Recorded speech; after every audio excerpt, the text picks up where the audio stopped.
You were right. You were 100% right. In fact, it's worse than what you said, which is hard to believe. Comment on what's currently happening and where you see this going in the future.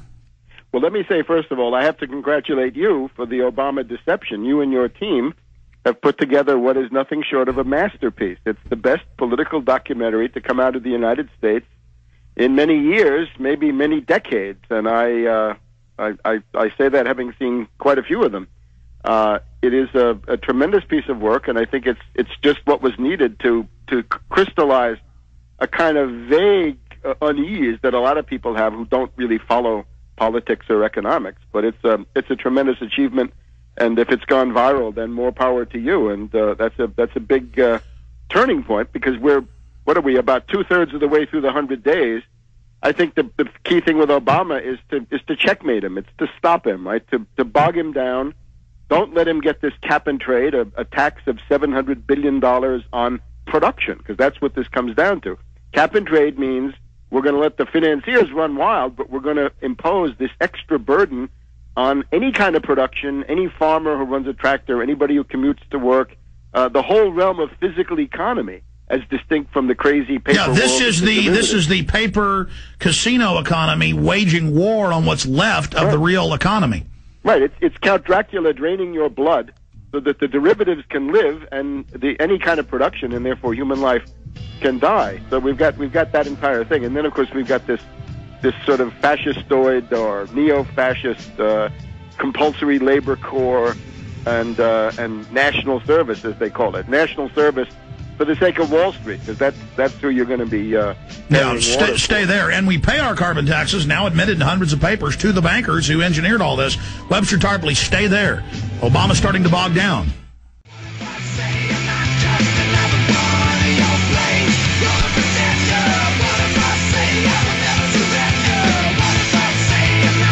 All right, Webster Tarpley's our guest.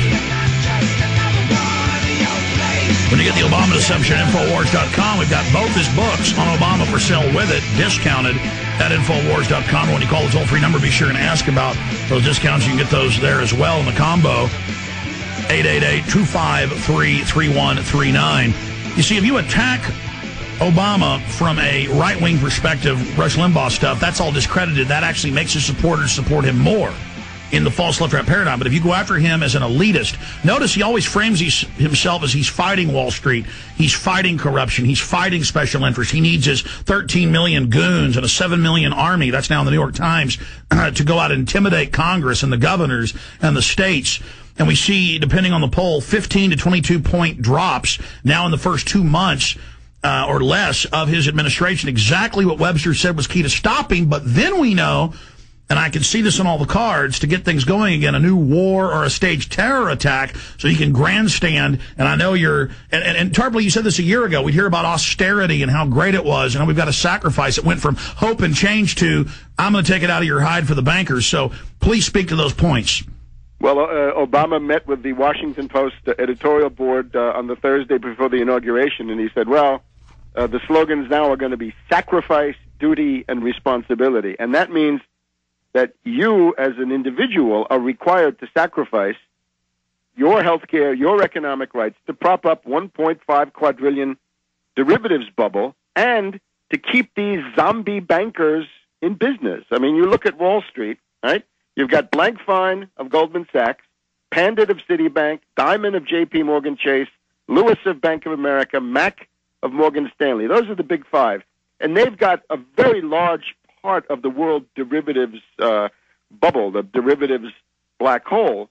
And if you're going to slap a $660 billion tax on production, because that's what it means, or even just a lawnmower, a car, anything that you're going to drive, your commute, that's going to go directly to these leeches and lampreys in Wall Street. Those are, by the way, the same people who bid up the price of gas last summer. When gas was at $4.50 to $5, you were paying $1 to Blankfein of Goldman Sachs and Mack of Morgan Stanley. Just the two of them were getting $1 for every gallon that you were buying. So now we've got cap and trade. Now, a lot of people have noted this has been one of the most severe winters in the Northern Hemisphere in a long time, but these fanatics are undeterred.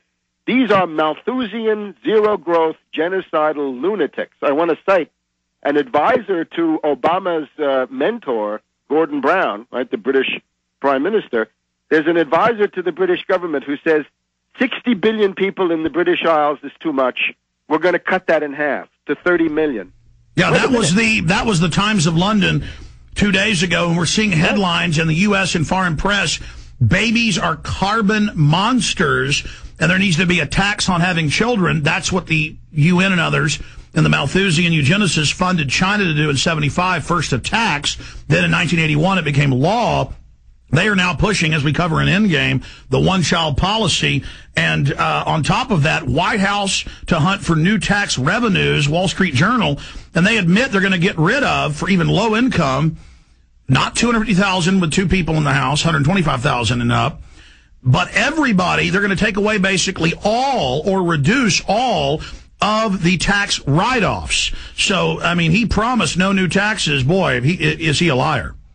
Yeah, the carbon cap and trade carbon tax, it's the same thing, is essentially, he says it's going to be 2/3 of a trillion, probably going to be more like $1 trillion when you get done with it. A tax on production. So we have this situation where $10 trillion, supported by Obama, supported by Geithner, Bernanke, and Geithner is the key link between the Bush regime and Paulson and the current one. So 8 to 9 trillion from the Fed, 1 to 2 trillion and counting from the Treasury. So 10 trillion as a subsidy for the derivatives bubble and the zombie bankers. And by my count, the actual useful spending, which is mostly in the emergency relief area, there's some infrastructure, but not very much. It's about 300 billion. So it's about 30 to 1.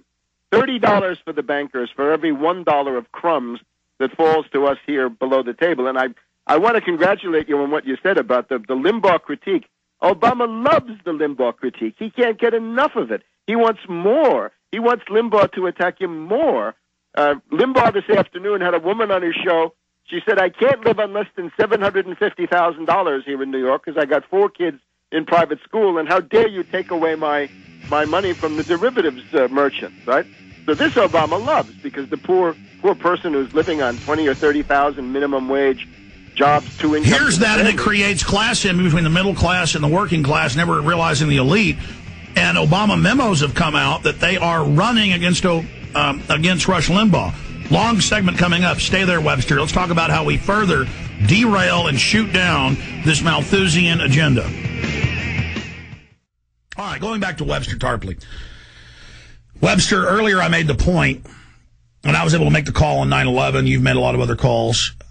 Just integrating the propaganda, the balance of power, how their agenda is working. He tried to get 13 million people out on the streets. He only got about 4 million. That was called a failure. That's still very dangerous because they're trying to double that number. Now they're moving. As you know, they just passed. It's going into conference now, but the House and Senate have both passed it. Total draft of everybody, basically. Military for 18 to 25. Unspeakable level. The liberal press, New York Times, no one's reporting it. They just say, oh, a new volunteer thing. Isn't it great? But it says mandatory. That's happening. So he is slowing. The juggernaut is slowing. The diversion of $165 million to AIG is a diversion, but it still showed that he'd written the executive order for the loopholes for all the companies, tens of billions in bonuses, and that the guy whose wife works in a big company for AIG, Senator Dodd, was saying he was against the bailout money being used for bonuses when he actually wrote the clause to mirror Obama. Then they started turning against each other, saying, well, you told me to, well, you told me to. So speak to that. So speak to false flag terror and the big scandals. If the public's mad at 165 mil, what about 10 trill? And how we further get the word out and derail this guy. Yeah, maybe we can start with this AIG. Obama has a glass jaw if you're attacking him from the left. And that's the key.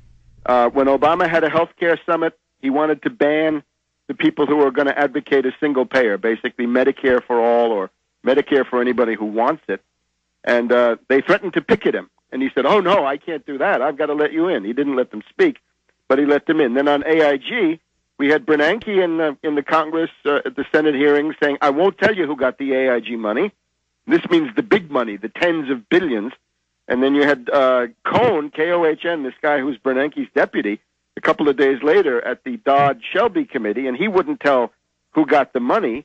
And that then exploded, and Obama had to cave on that one. So now we find that the big money of AIG, not the 160 million or 200 million of bonus, as bad as that is, but the 160 billion of derivatives bailout. Remember, this is the AIG London branch, their hedge fund, their financial products division, working with derivatives, credit default swaps, and other derivatives, collateralized debt obligations. 3 trillion of those, more than the gross national product of France and any number of other countries. And out of that money, we find that 10 or 12 billion went to Goldman Sachs, always high on the list of beneficiaries, 10 billion to Barclays Bank in Britain, 10 billion to Deutsche Bank in Berlin and Frankfurt, and 10 billion to Société Générale of France. So